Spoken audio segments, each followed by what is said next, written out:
Hello, friends. And hello to all of you, my friends. It's always such a joy to have you here on the Improv and Magic podcast. My name is LD Madeira. I have been very fortunate and lucky to have been able to talk to my guests here, some of whom are legends in the world of improv and magic. Well, today is one of those special days where I get to talk to another legend. And this legend is Mick Napier. Mick is known both nationally and internationally as an innovator and creative force in comedy, improvisation, and theater. He's one of the founders of the world-famous Annoyance Theater in Chicago, where he spent more than 20 years developing and cultivating a style of work and production that has been both acclaimed and imitated. Mick Napier is also a director and artistic consultant for Second City and has made his mark there, having directed more than 10 revues. He's written two very amazing books called Improvise, Seen from the Inside Out, and Behind the Scenes, Improvising Long Form, both of which are considered some of the best books on the craft of improvisation. In addition, Mick Napier is also a magician. He and his wife Jennifer have been performing mentalism for over 20 years, and he's also a regular performer at the Chicago Magic Lounge. If you love improv, and if you love magic, then this gentleman is definitely someone you're going to want to hear from. I had such a great time talking to this man. What an honor to be able to have had this one-on-one conversation with this legend. So let's get to it, shall we? Ladies and gentlemen, here is my guest, Mick Napier.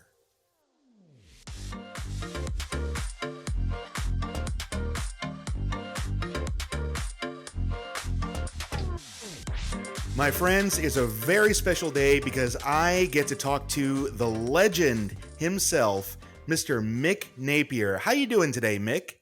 I'm great. How are you doing? I am doing fantastic. I'm a fan of yours, and I've spoken to a lot of people who are also fans of yours as well, and it's just really great to talk to you right now. Well, that's great. It's nice to talk to you too. Tell me where you're speaking to us from right now. I'm in Chicago. I'm in my kitchen. Um, I'm going to make a lox and bagels brunch with Bloody Marys later. And yeah, I'm just chilling. What's the weather like in Chicago right now? It's not too bad, really. It's about like 50 degrees. You know, thank God for global warming and climate change. The Chicago winters are getting less offensive, so that's nice. Yeah, I'm in Florida, so we don't really get winter. We just get breezes. Yep. Well, Mick, again, thank you so much for being here, and you'll hear me thank you a whole lot. And why don't we get into the very beginnings of Mick Napier? So I want to start off by asking, where did you grow up, and what was growing up like for you? Okay. I was born in Hazard, Kentucky, and my father worked in coal mines there.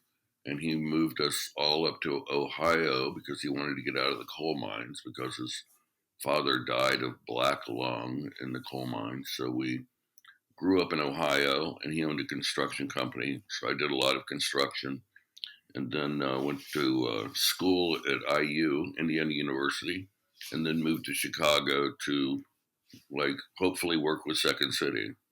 Nice. And when did performing become something that you became interested in when you were young?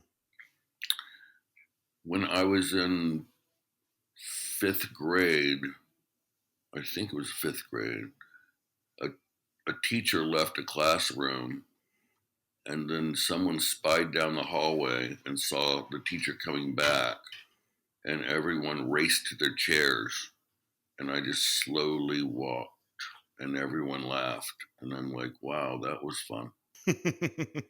That's the That's first. awesome.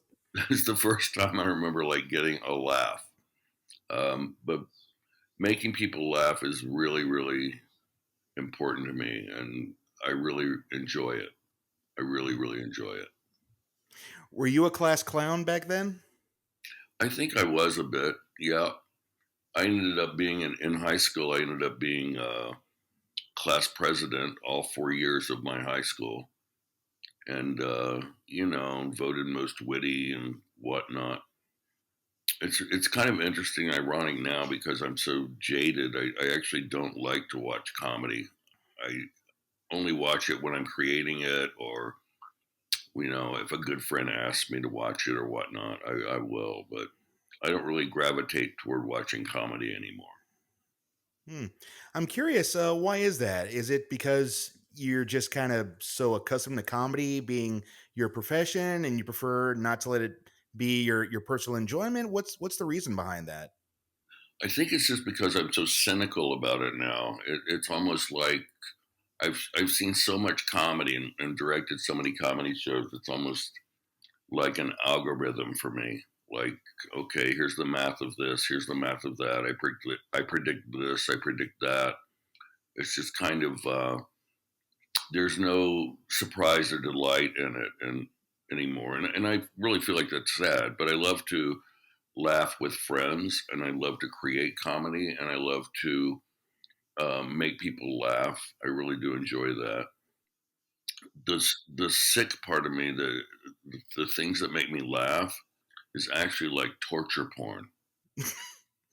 Like that makes me laugh because it's shocking. Like, and not horror films like that. That makes me laugh. Like, oh my lord, who thought of that?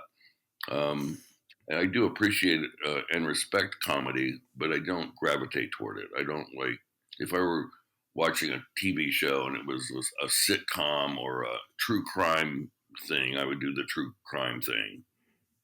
Why do you think comedy has gotten so predictable these days? Because I think you're right. You can watch any sitcom or maybe even any comedy movie and you know exactly what's going to happen. You kind of get the sense that you know what someone is going to do and how this is going to wind up. Why do you think that's how comedy has become now?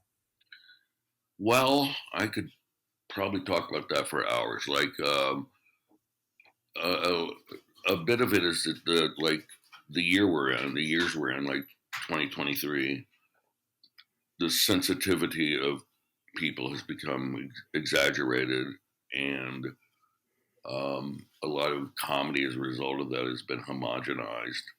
And then another reason, because I have worked in television, is that if you have 10 producers on something, everyone talks themselves out of the funniest thing in order to make it more accessible to the largest demographic possible.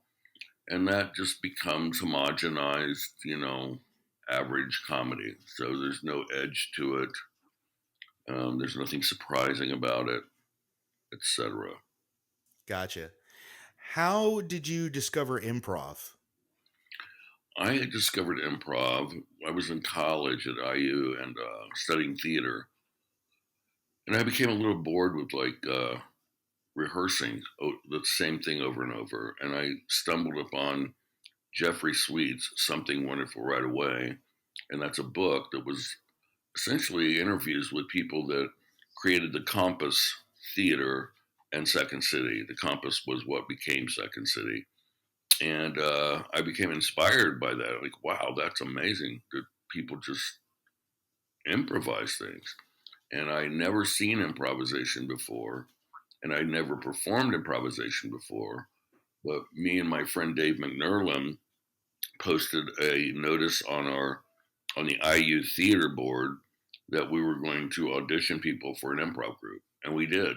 And we had never done it or never seen it, and we auditioned people, and and people showed up, and Joe Bell was one of those people that we cast in that group.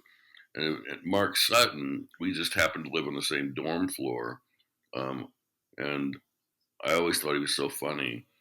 And it took me like a year or so to convince him to just become part of this group. The group was called Double Take, and we performed in a couple of bars in Bloomington, Indiana.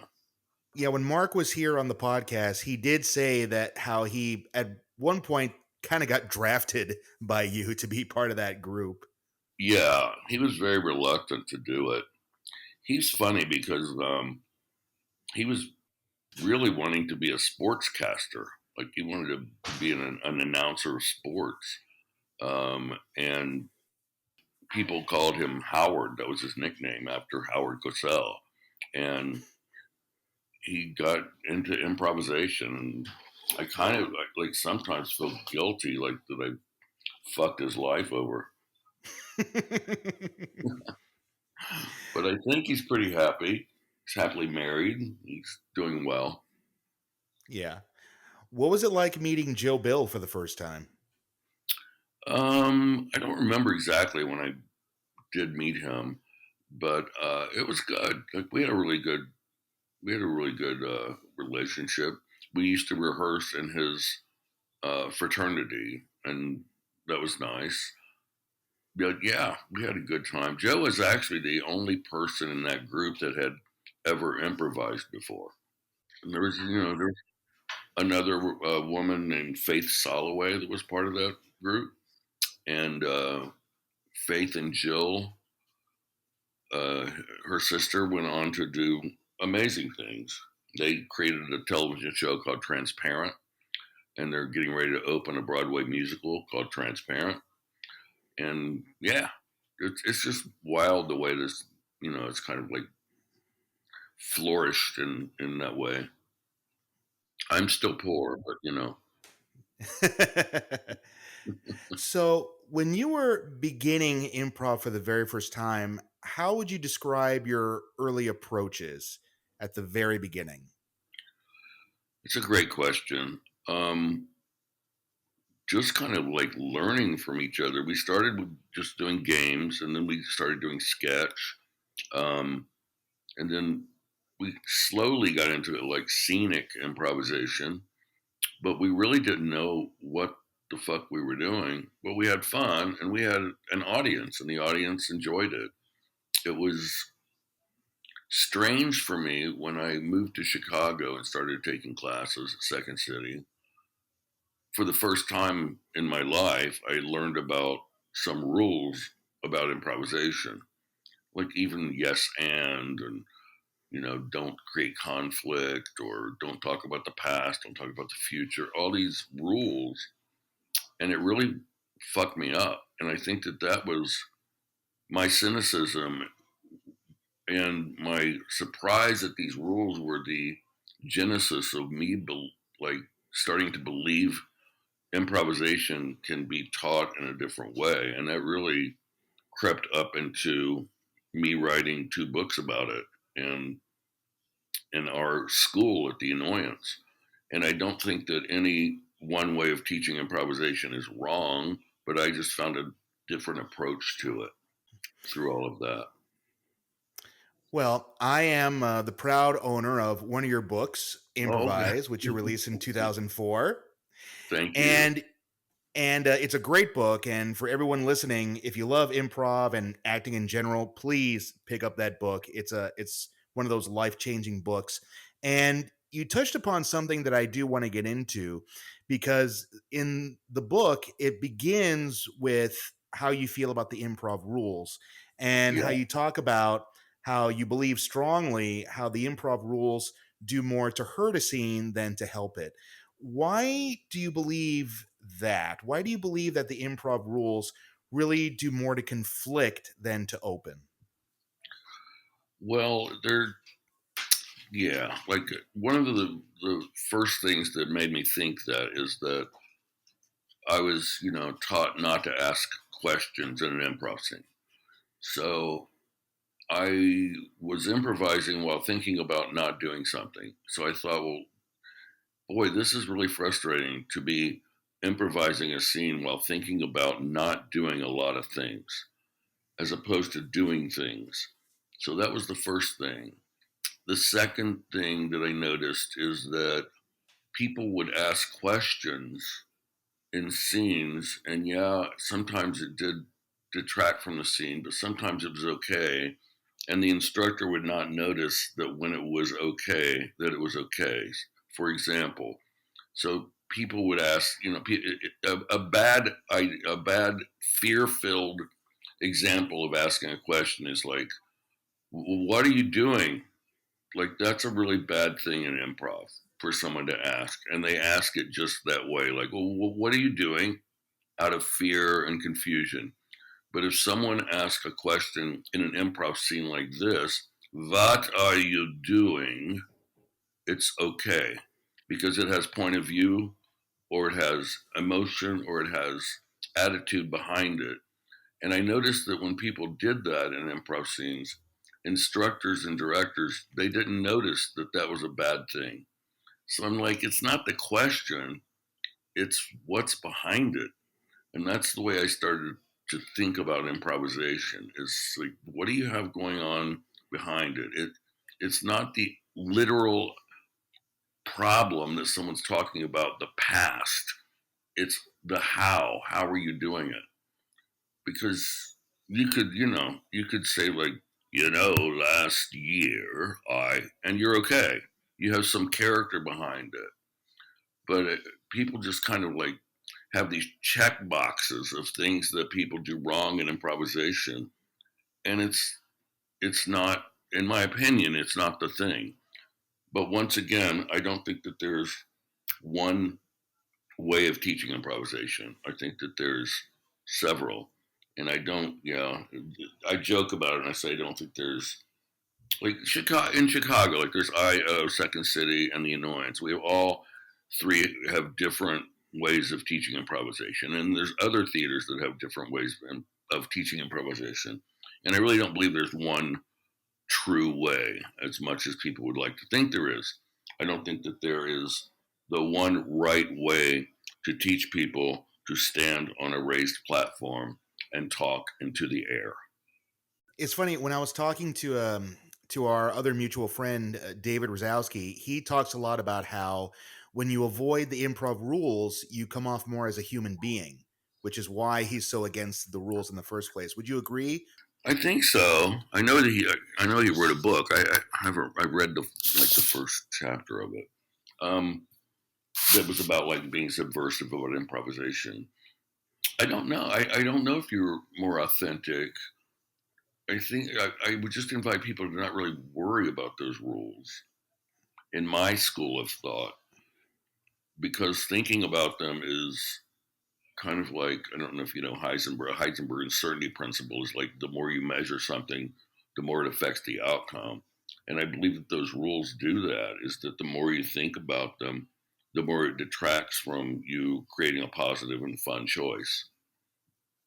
It's hard. I mean, I, I reckon back to like children playing, like you're a kid playing army with your friends in the neighborhood, and you're not thinking like, wow, I need to play army in a way that any observer would find it right, and I need to play by these certain rules. You're just fucking playing. And I think that the more you think about rules, the less likely you are to have fun and play. And I just kind of simply believe that. You know, as a teacher, I do tend to see students who try to really double down on those rules. And you're absolutely right. The more you put in your head, am I checking off the boxes and following these rules, the less you see people having fun Yeah. and playing. Would you agree that playing and fun is a huge component for what we do as improvisers? Oh my God, of course. Yeah. And I also have this equation that is like, the more importance you place on an improvisational experience, the less likely you are to play. And having watched thousands of Second City auditions, I've probably seen more Second City auditions than anyone on the planet at this point, which I'm not bragging about. I'm just saying, is that I people place a lot of importance on an improvisational audition, and as a result, they're more likely to be in fear and less likely to play and fuck around and have fun. And it's just true. You have a producer or a director in the audience that's watching you, and that places importance on the improv experience, the less likely you are to just fuck around. Time is another thing. Like if I told, hey, we're going to improvise scenes and they're 5 seconds long, then they fuck around a lot. hi, we're going to improvise scenes and they're 5 minutes long. Suddenly it becomes important because the length of time is important. So there's less likely people that are just going to jump in and commit and have fun. Long form, those words, long form, are very scholastic and very long. And long form has people play to the top of their intelligence, near themselves, and very slow and whatnot. Like, I used to have a whole thing about that. You mentioned the term playing to the top of your intelligence, and I think it's one of those buzz phrases that everyone kind of has their own interpretation to what that phrase means. For you, what do you mean when you use the term play to the top of your intelligence? I think what I mean with it is I never use that phrase like when I teach or anything, because what I feel like it suggests is like being smart, intellectual, and analytical. So I never use that phrase. My assumption with the people that I direct, like if I'm directing the main stage at Second City, is that people are going to be playing to the top of their intelligence, and you don't have to create that label for that.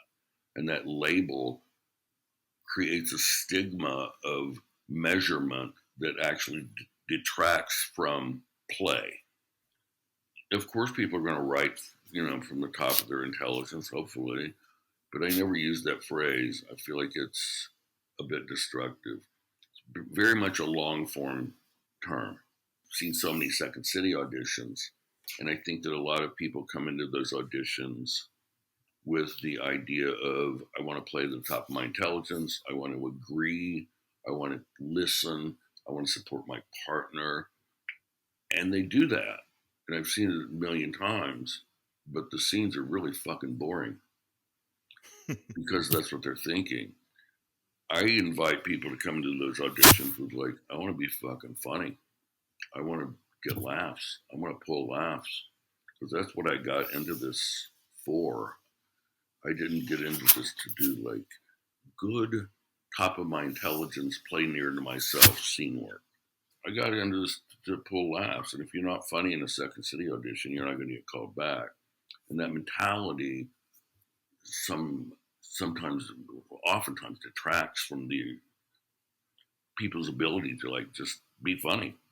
I wrote a whole chapter about that in my second book. And I'd like to invite the improv world to make it okay to themselves that they want to be funny. Because improv is always like, don't go for the joke, don't try to be funny, don't fuck that.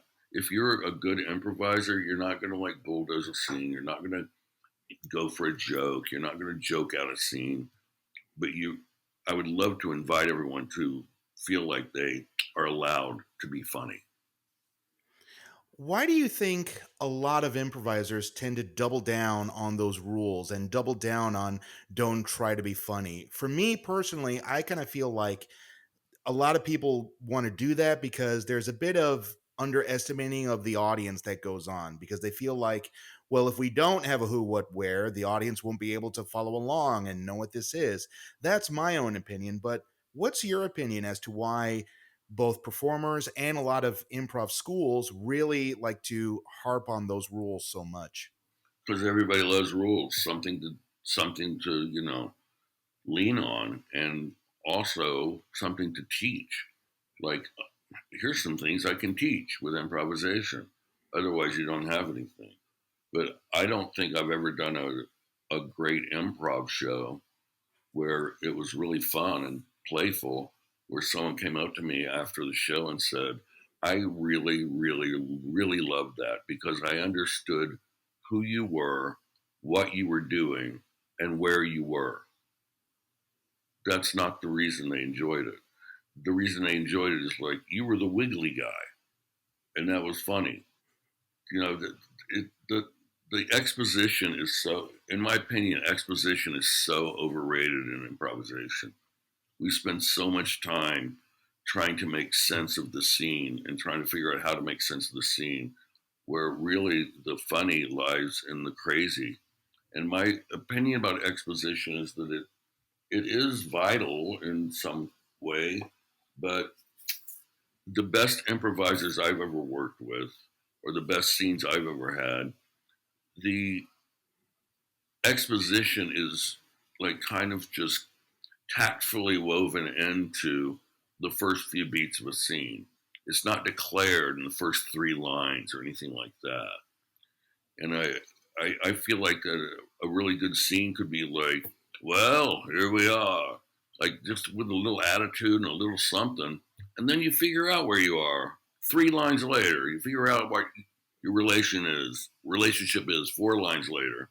And it's just kind of tactfully and deftly woven into the scene as opposed to declared at the top of the scene because no one gives a shit. Right. No one's sitting in the audience with a checklist in their hands. They're not. They have no idea.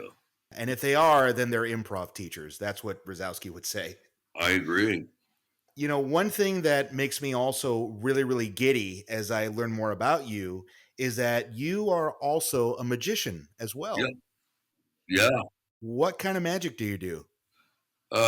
My wife, Jennifer, and I, we do a two-person mentalism act, which we just did a run at the a place called the Chicago Magic Lounge here in Chicago last November.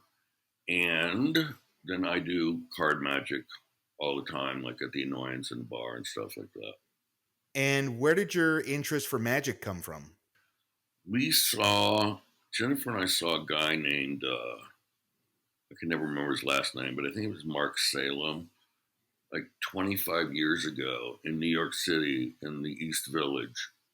And you know what a magic square is, right? Yes. Okay, so he did that by himself. And it was the first thing he did. And I turned to Jennifer and I said, I want to learn how to fucking do that. Like, that's amazing.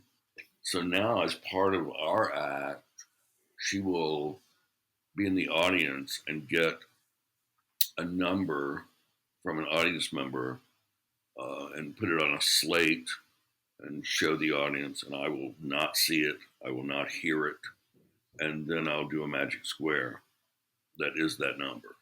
So it's kind of fun.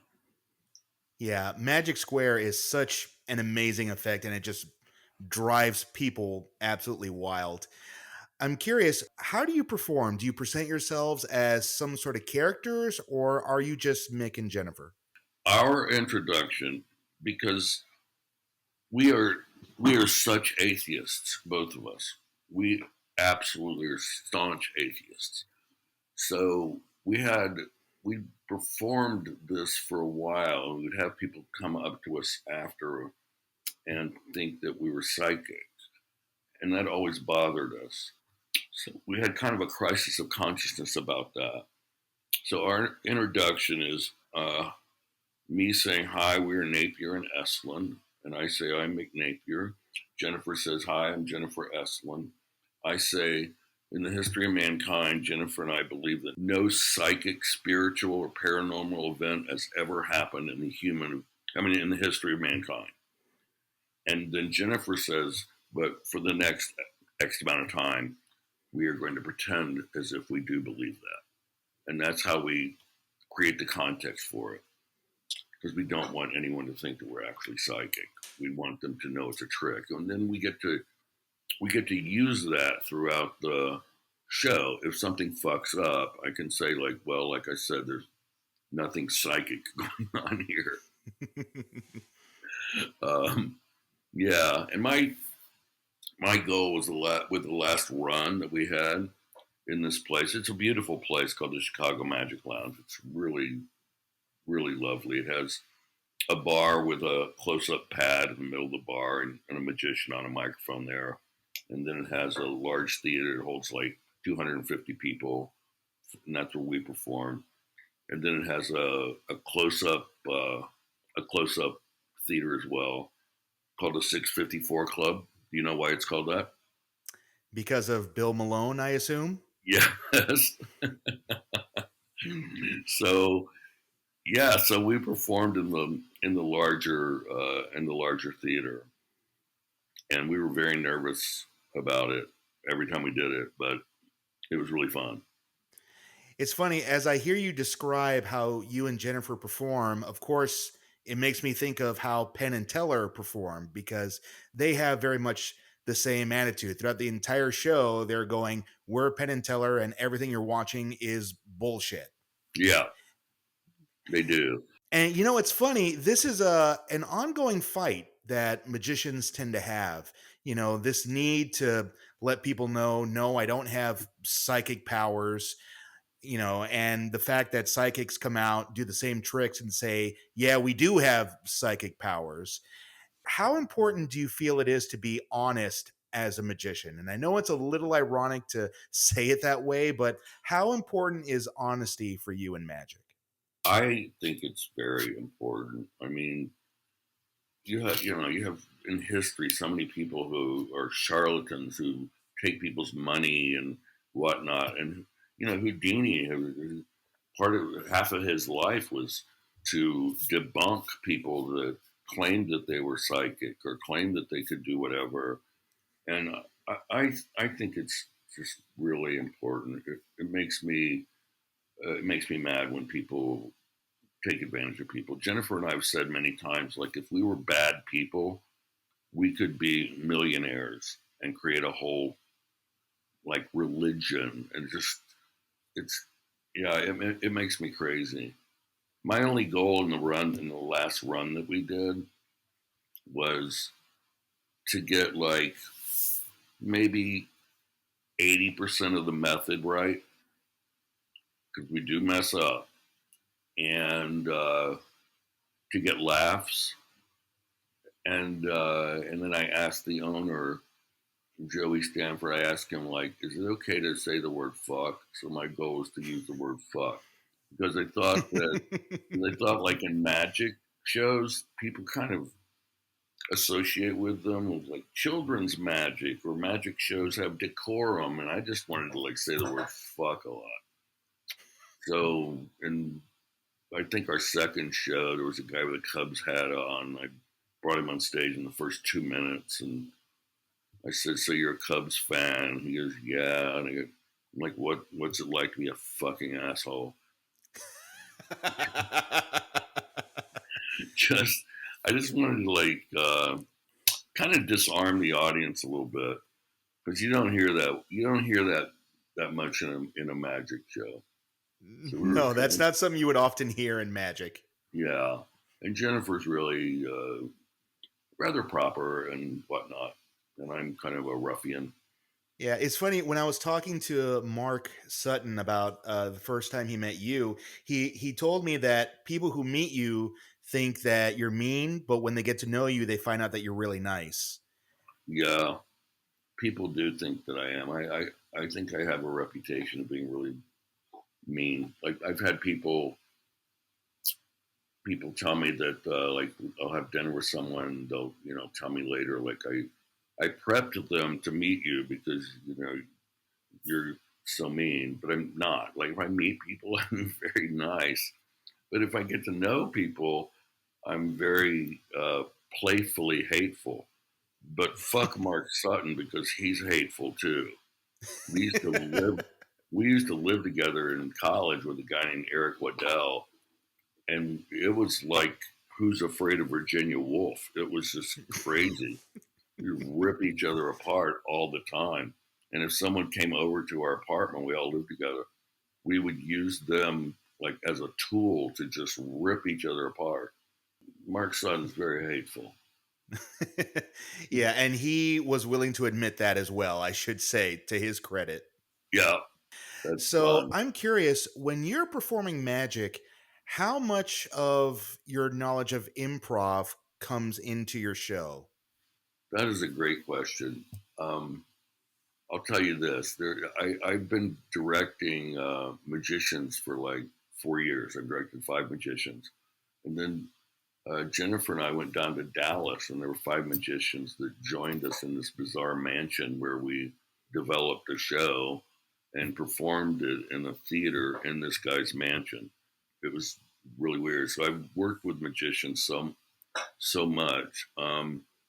And what's interesting is the last magician I directed, his name's Justin Purcell. He's really great.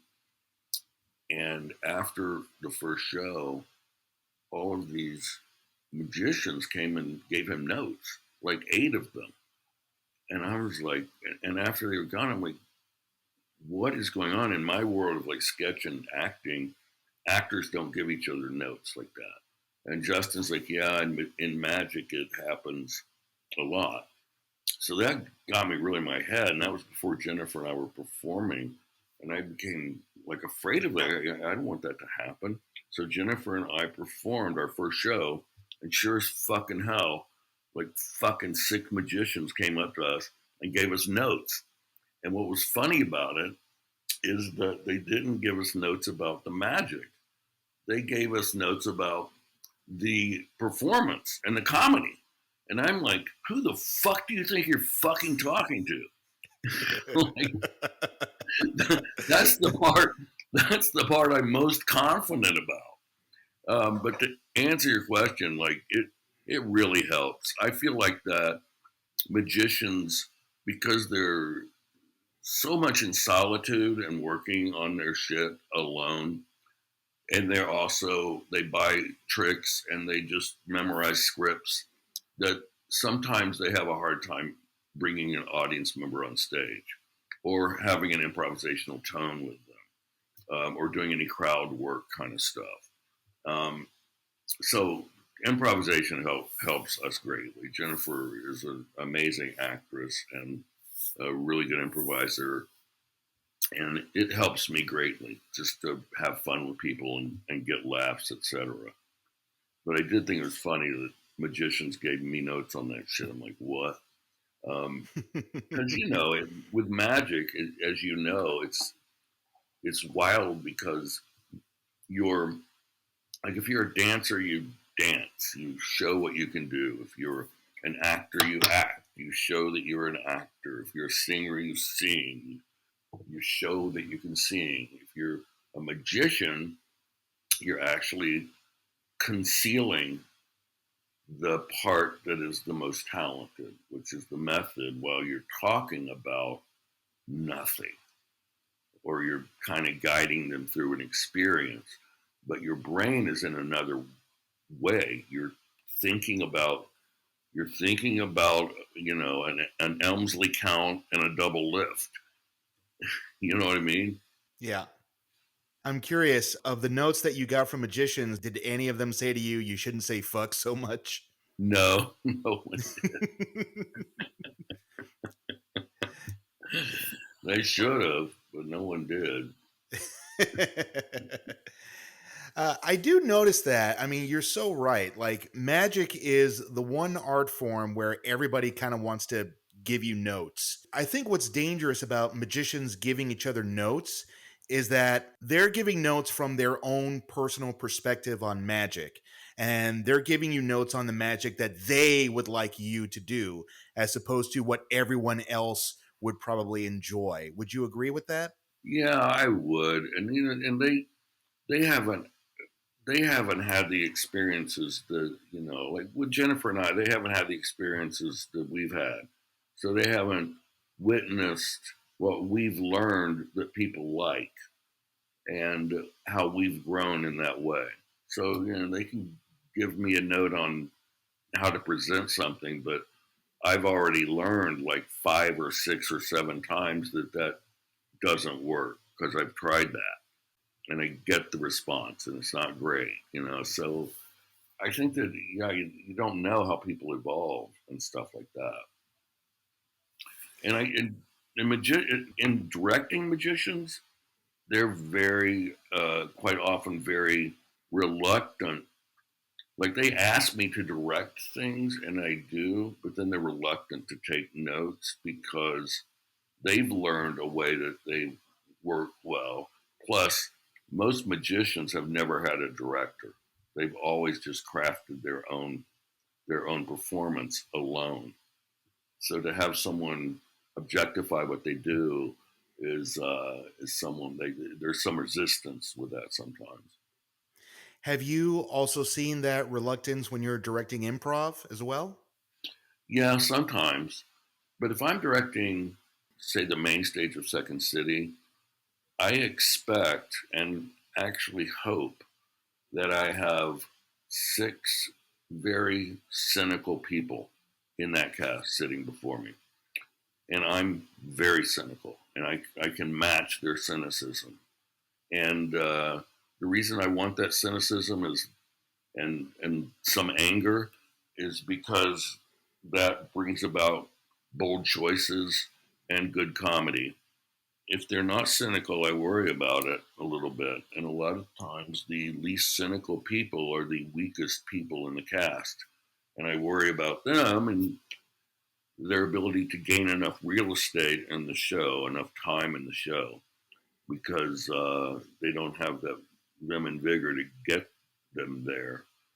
By the time you get to the main stage of Second City, hopefully you've been through 3 years of classes, some IO teams, a couple of touring companies, and 6 or 7 years later, and you're on the main stage, and you're probably a little jaded and hopefully very cynical about everything. You know, one thing I hear a lot in both improv and magic is people often talk about how willing you need to be to take risks. For you, and you can talk about either improv or magic or both, how important is it to be willing to take risks? Well, in improv and sketch, it's absolutely vital. Like if you don't take risks with improvisation or sketch comedy, then you're going to fail. And I'm at a point when I improvise that if a scene sucks, like it's really awful, I enjoy it greatly. Like I don't mind. I'm just kind of bask in it. Like wow, this sucks. It is not getting laughs. And I often think like, okay, I'm going to make it worse.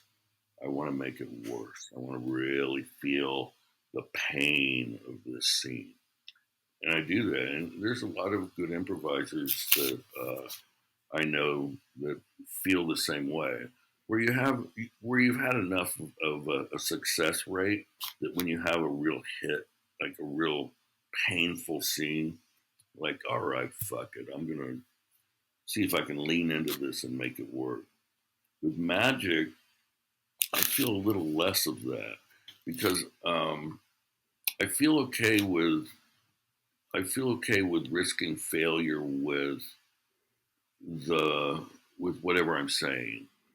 Um, but as you know, where you don't want to fail is in method because you want the trick to work. And there's times, where tricks don't work. And you have to deal with that. But I have a less of an ability to deal with a magic trick working or not working than an improv scene or a sketch not working. Last night, I was doing magic card tricks at the bar. I think you'll understand this, and I don't want to reveal too much, but I was doing um, a first trick, very simple trick. Someone picked a card, and I wanted to know what it was without looking at it. And the Tamarez deck was not in order. Does that make sense? It absolutely makes sense. And it fucked up. So I had to just go abort. And it was like 5, 6 people around me watching. And it was the first thing I did. And it completely fucking up. And I just said abort. Like I didn't know how, I didn't, I don't know how to get out of that if the method doesn't work.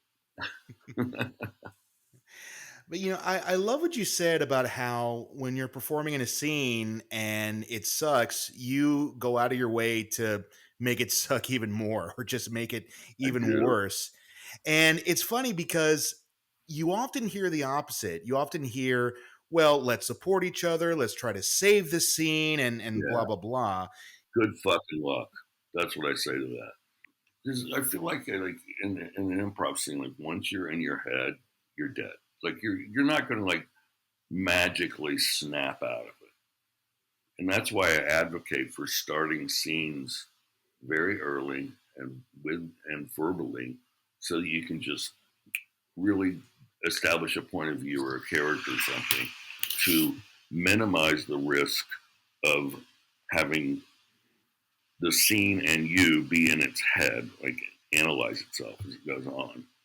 I don't think I've ever seen an improv scene that sucks. That halfway through, all of a sudden, it becomes magical and wonderful. So I don't know. I've seen thousands of improv scenes.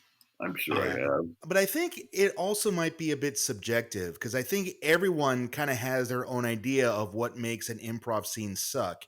And, how you would see a scene sucking may be different from how someone else may see a scene sucking. For you, what makes an improv scene absolutely suck? Oh my lord! I can tell in about 5 seconds whether a scene's going to suck or not. Like if you Really? have, oh sure, if you have two people on stage, like lights up, one person looks like one person has a cup in their hand, miming a cup in their hand, and they look at their scene partner, then they look back at their cup, then they look at their scene partner. I can tell everyone's in their head. Everyone's kind of starting out in a measured state. They're fucked a little bit. And, usually those scenes start with like look at partner, look at cup in hand, look at partner, and then someone goes like, "So, what's up?" I mean, you're just fucked. I don't know. I can usually tell. And having seen so many auditions, and like I said earlier, the equation of like the more importance you place on an improvisation experience, the less likely you are to play in auditions. That's really huge. And a lot of scenes start with a lot of exposition in that way. And in Chicago, with IO and just the long form influence of Chicago, and now around the world, thanks to Sharna Halpern, for real, is that a lot of people feel like long form has a bit more integrity than other forms of improvisation. And so much so that someone invented the word short form as a reaction to long form in order to see if they could gain credibility with what essentially are improv games. And that's why they created that term. But as people are more encouraged to play to the top of their intelligence, play slow, play near themselves, just like Del Close advocated, when it comes to auditioning for Second City, they haven't created the skill set to have a broad range of character. So they play near themselves. But on the day of that audition, they pretend like they do have that skill set, but they don't. And I've seen so many people kind of out of hypocrisy pretend like they have the skill set of having a character range, but they don't. And they don't get hired at Second City because they don't know how to do that. It's a bizarre little thing. Does that Hmm. make sense? It makes total sense. Yeah, I get you. Yeah, because I was also going to ask, what are some of the mistakes that you see when people audition for Second City? And I think you kind of touch upon that. Are there other mistakes that you tend to see in auditions? I'll tell you the first thing that comes to my mind is if you're auditioning for anything improvisationally, don't ever, ever, ever scream. Don't talk loud because everyone in the room, all they're thinking is, well, they're not listening to what you're saying, but all they're thinking is, I can't wait until you shut the fuck up. Really good piece of advice right there. I'd like to ask about the Annoyance Theater. You played a part in creating that theater, and it's one of those theaters that's in very high regard, and people love it. And you've done some wonderful things at that theater. How did the Annoyance get started?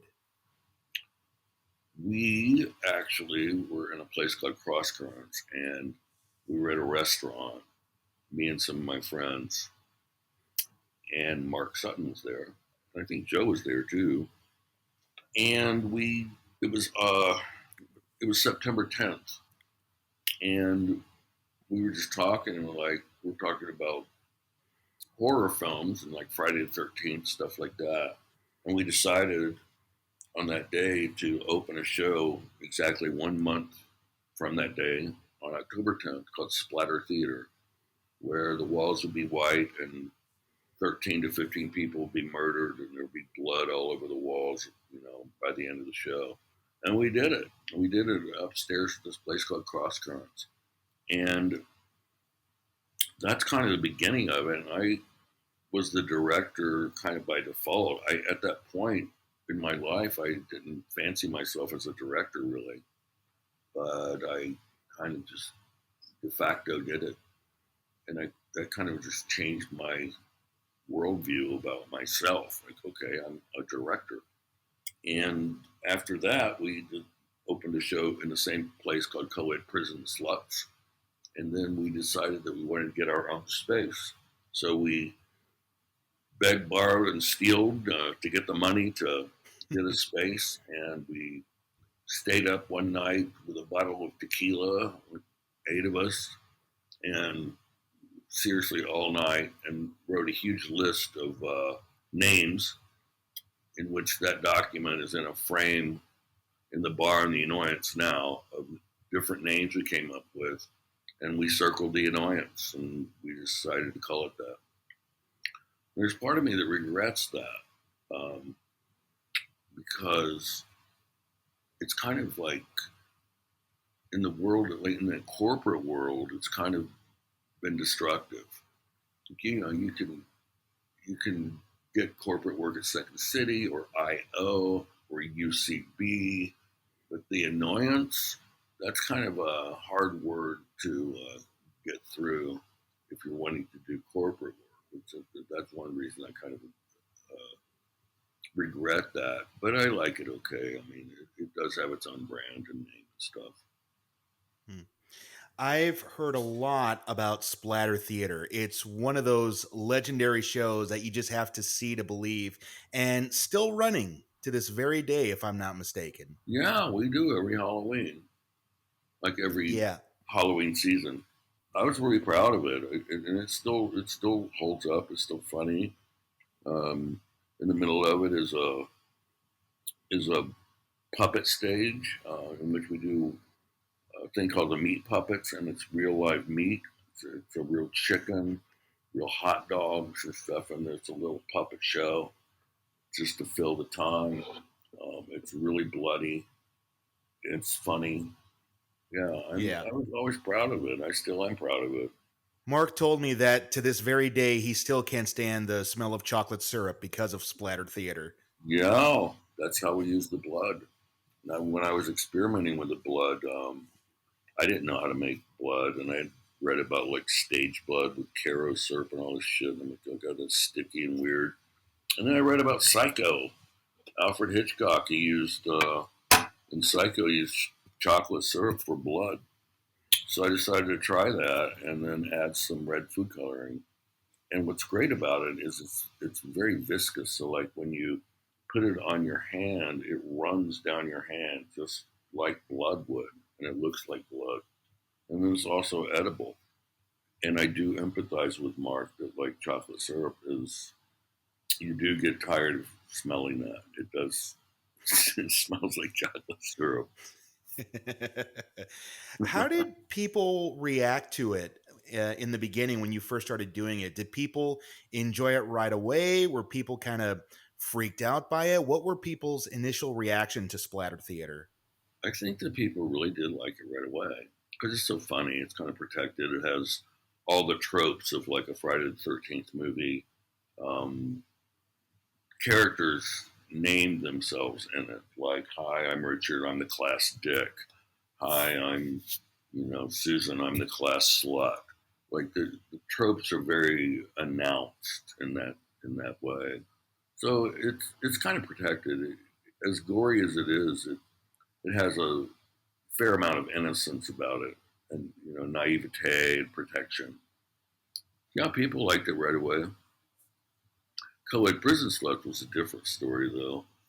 The first uh, time we previewed that was on a Wednesday, and it got like 5 laughs, and I could feel the audience was angry.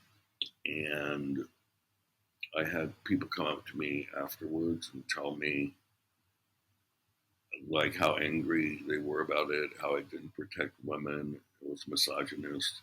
I went into the little office I had there at that time, and I actually literally cried. That was on a Wednesday.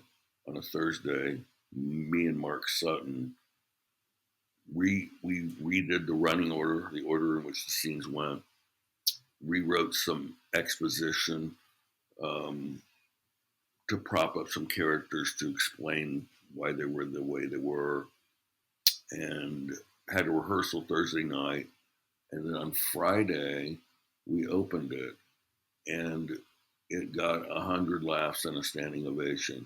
And I didn't change a word after that. And it was a huge Wow. lesson to me in how to protect material, how to provide a appropriate exposition for characters so the audience would feel protected and could follow along, etc. Yeah, it was one of the biggest learning experiences in 2 days that I ever had in my life as a director. I think that goes back to what we were talking about, being willing to take a risk. Because I think with co-ed prison sluts, you could probably see that as a risk. And you had that first failure, but then you went back and redid it, and now it became something that people still talk about to this day. Susan Messing still loves the hell out of that show. Yeah, and it ran for 14 years. And then we were running it on New Year's for like 5 years. And then I started to feel a change in the audience. Like, oh boy, I'm not getting away with this anymore. And we stopped doing it. Because there's a song in it that is there's a character in the show that is a pedophile in prison, and this character sings a song essentially glorifying pedophilia. But when we first did it, or first few years, the audience is like quite aware that like the show knows that this is stupid and it's not right and all of that. But it started to get to a point where, with the younger generation of today, they didn't realize the whole context. So they just like would check the box of this is an offensive song about pedophilia. So now I've got 4 people. It's my dog. We've got 4 people working to rewrite co-ed prison sluts to see if it can be more accepted by younger people because they like the show, but there's certain things that they find offensive as well. So I've been working with them to see if we can rewrite it, and it's really interesting what their point of view is. And one of my first comments to them was, well, I would think the first thing we want to do is retitle it Co-ed Prison Sluts. And their response was, no, slut is a very important and strong word in the world among young people now. Like people have claimed that word, younger people have claimed that word and use it often. It's a perfect title. I'm like, all right, fuck me, I don't know. But it's definitely a sign of how times have definitely changed now. I mean, and I think you kind of touched upon this earlier, how there's a lot more sensitivity than there was before. And of course, we see now that sensitivity bleeding into the arts, and especially in the world of improv. For you, for doing it as long as you've had and for directing it for as long as you have, how do you see improv in regards to this new age of oversensitivity that we see in our society?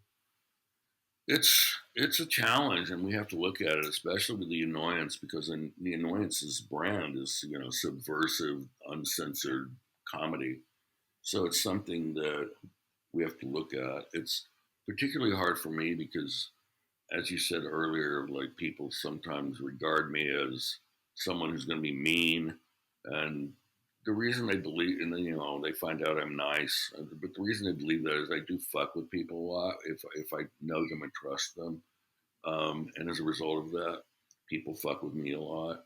I have several text conversations with people that are 24-year old that when they text me, their salutation is "fuck you," and I'm fine with that.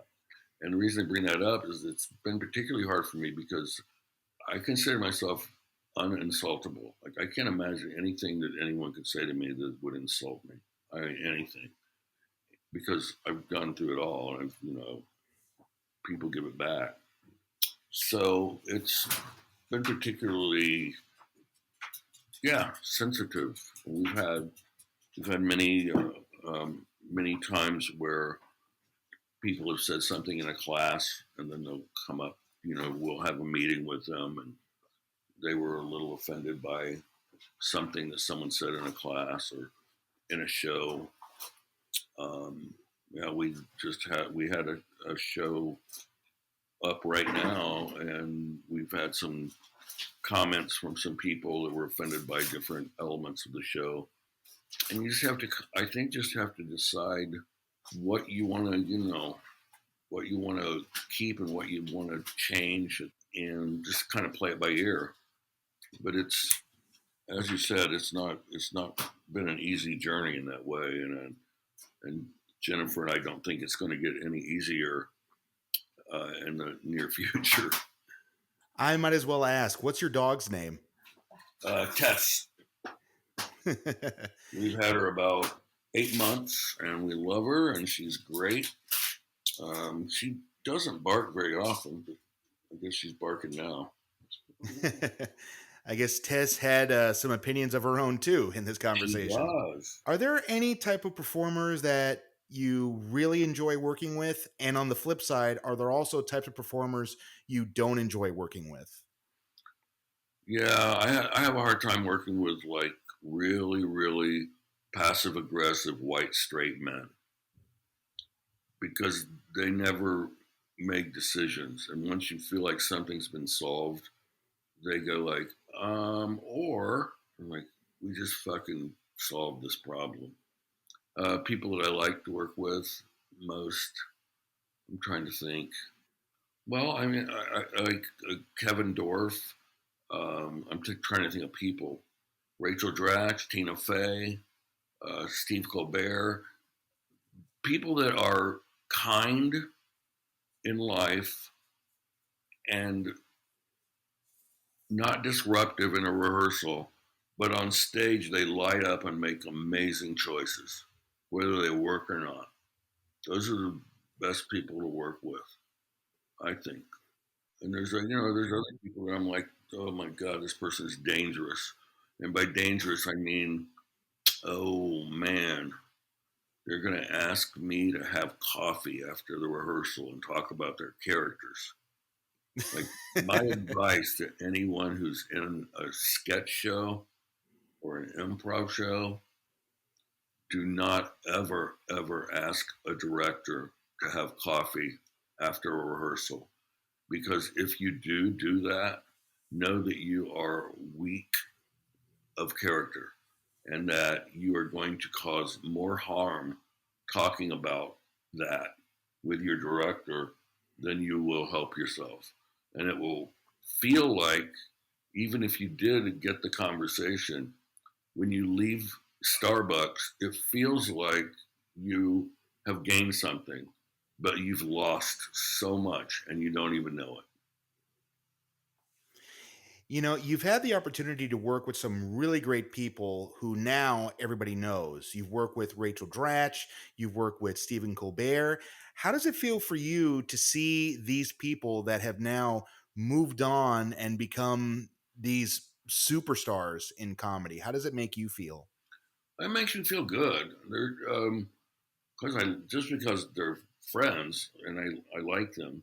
There's one thing that I don't do, is claim any responsibility for their being where they are, like other people do. I have a huge opinion about that. That I never want to do that. And yeah, will mention them in publicity and stuff, but I never want to claim that I had any influence. I might have had some influence, but I'm certainly not responsible for their fame. And I do feel good about them being where they are. Um, I also feel like really confident about when I see them being myself because I don't like comedy, so I never see them. Like I never watch SNL or I never watch Steven's show or anything or Amy Sedaris's show. So I just feel like, it was just like yesterday.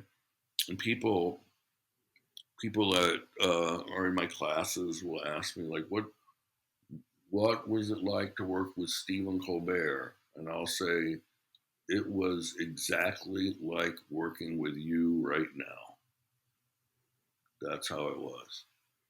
Like, That's a lovely response. Mick, here's my last question for you, my friend. okay. And this is the same question that I ask everybody at the very end, and I'm excited to know what your answer to this question is. What's the one piece of advice that has served you well that you'd want everyone else to hear? All's well that ends. Interesting. That's like my motto is like all's well that ends. I guess I don't know. I could answer this more substantially. Um,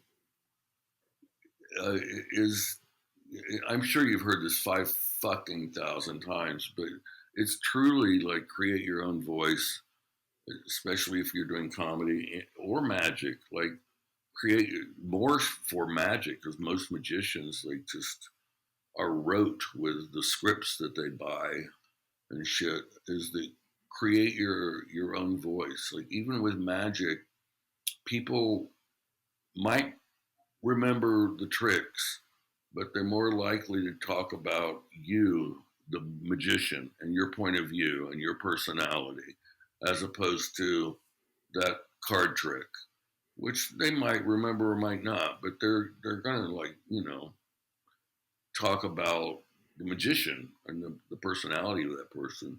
But even an improv and sketch is find your own voice, write a lot, put it out there, and I guess be more selfish than you think you should be. Because I think that in improv, with the support your partner, listen, yes, and it creates this rosy world where people feel like that they're not allowed to take care of themselves, take care of their careers, be selfish, find a point of view. And a lot of people, especially in Chicago for sure, is they feel like that if they're on a team, like an improv team, that they're on a good trek, like they're on a good journey. And they are on a good creative journey, but you're not really on a career journey. You feel like you are, and it's an illusion. Like it feels like you're okay, but really you're not taking care of yourself enough. So there's more substantive advice, I guess. That sounds great. Mick, I had such a great time talking to you. This has been a pleasure. Thank you so much for your time, my friend. Well, thank you. I've had a really nice time talking to you. I'm going to have some Bloody Marys and some lox and bagels now. Well, have one for me, my friend. You got it. Thank you so much. I don't think we consider that enough. It's okay to take care of yourself. That's really great advice, because you can't support anyone else until you've given support to the most important person, yourself. I hope we all remember that today. I want to give a big thank you to Mick Napier for chatting with me today. He's an incredible guy, and I think he's just brilliant. You can learn more about him by visiting his website, micknapier.com, and be sure to get your copy of his books, Improvise, Seen from the Inside Out, and behind the scenes Improvising Long Form. You can also learn all about the Annoyance Theater by visiting their website, theannoyance.com, and the Chicago Magic Lounge at their website, chicagomagiclounge.com. Well, that'll do it for today, my friends. I hope you found this episode entertaining, and I hope that there were some things you were able to take away from this. Thank you for being a part of this journey, and stay tuned for lots more coming soon here on Improv and Magic. I'm LD Madeira. Be happy, be well, be kind, be you. See you next time.